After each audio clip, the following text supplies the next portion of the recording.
Hey folks, Kevin here. Well, it's March 7th, 2020, and this is an episode of Ask Me Anything.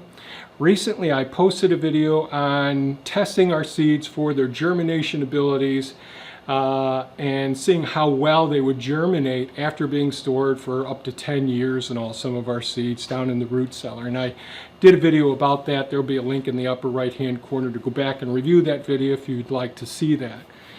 But when I posted that video shortly thereafter, and Mystic actually asked the question and said, geez, is it just a myth that seeds need to breathe? Because you mentioned that you vacuum seal some of your seeds for long-term storage. And indeed we do. We freeze some seeds, we vacuum seal them. And the things that I would say that I know that are absolutely necessary to promote longevity of seed storage, key things are, number one, making sure that the seed that you're selecting, that the seed itself has reached optimal maturity. Sometimes the fruit or the vegetable that we're consuming, the seeds themselves haven't gotten to that golden period where they're actually optimally mature, that they developed all the way so that they have all the abilities, the cellular components necessary to metabolize nutrients and develop appropriately into full-grown plants at some point in time when germination happens. So making sure that the seed is at maturity. Sometimes you don't want to eat the vegetable until at that point because it no longer has the nutrients or tastes as good. So seed optimum maturity is very important. Then the second part is making sure it's cleaned of all of the extra material so that it isn't a food source for contaminants like bacteria and all that can degrade the viability of that seed to germinate later on. The next thing is storing dehydrating the seed, making it dry so that it no longer has moisture next to the seed so that it doesn't germinate too early or start to spoil during storage. Then it needs to be stored in a cool, dark, dry location to promote longevity of a storage process.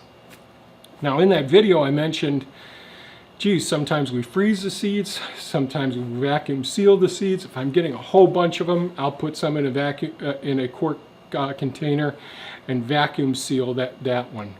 And they tend to do very well for years. So given all of that, what I think about with the seeds, we actually go through several stages for a germination process. So the first phase of germination is imbibition, and that's the intake of water into the cell because we dehydrated, we dried out that cell, that seed before storing it. So now we got to get water into the seed. Now your peppers and tomato plants and all of those seeds, really imbibition goes pretty darn quickly and easily. They start to swell up nicely. But there are many seeds that require additional steps in order to allow imbibition to go through. It may require scarification, which can be done mechanically, thermally, or chemically. So you can use a file or nail clipper or sandpaper or any variety of means. With our black locust seeds, we may boil water and throw the seeds into boiling water, turning off the heat source to the boiling water.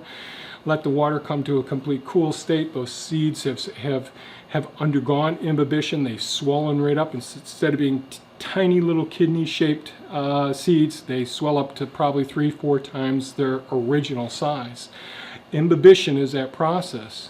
So scarification and stratification. So stratification may mean sowing the seeds during the winter months. They may need some cold period. They may need to have prolonged periods of moisture, being in close contact with moisture for them to swell up as well. So there's lots. Some people will sow their seeds during the fall months and winter months. Sow them in the snow as well. We don't here. We go through these other processes and get the seeds through the process of imbibition, the intake of water. The next stage is respiration, and that's where some of the physiology can actually happen inside of the cell. There's actually metabolism of some of those nutrient resources that are stored within the seed that can provide some of the energy for the next phases of the seed germination. The third thing is the presence or absence of light for seeds to germinate. So there's positive photoblastic seeds. That means seeds that require sunlight or some light source in order for the seed to start its germination process.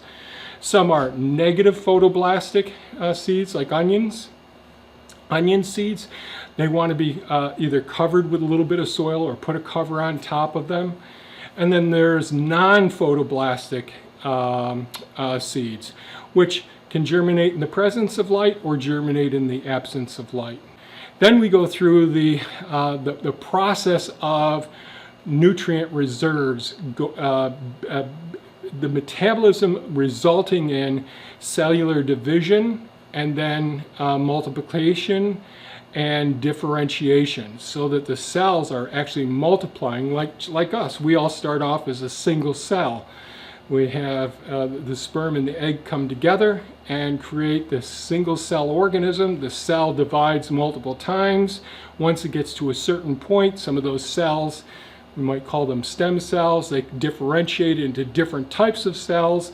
Some cells will end up being a finger or part of your blood vessel. Some of them will be part of your skin cells, and so on and so forth. Well, the same sort of thing happens inside of the embryo of the plant as it's developing. So we have this replication, growth and development and differentiation of cells, and then these specialized regions of it do this axial. The fifth part is this axis development. So often if we look at a seed like the acorns in the early springtime, you'll see that radicle, that root coming out and starting to point down and heading its way down into the soil. Then after that, you'll see the leaves start to come out, the cotyledon, and there can be dicots or monocots depending on the type of plant that you have. But that's the fifth and final phase of seed germination. So I know this was a bit long going over all these things, but you at least see my stream of consciousness, how I think about the storage capacity, the ways of storing them, the things that I think about when I'm processing a seed. So I try to optimize the storage life of the seed, because I never know. I may not be able to do any gardening for a season. And those seeds have got to wait another year, or they've got to wait several years, because those seeds may not be available. And I've talked in other videos about all the different ways that we do plant propagation here on this site, whether it's hardwood cuttings, softwood cuttings, leaf cuttings, and certainly starting with seeds, whether we're starting them inside in flats, or if we're starting them direct seeding them right into the ground out in the gardens as well. So if you found this video of value, please give us a thumbs up. If you have any thoughts, comments, questions, please leave a list below down in the comment section. And by all means, folks, have a great day. Bye-bye now.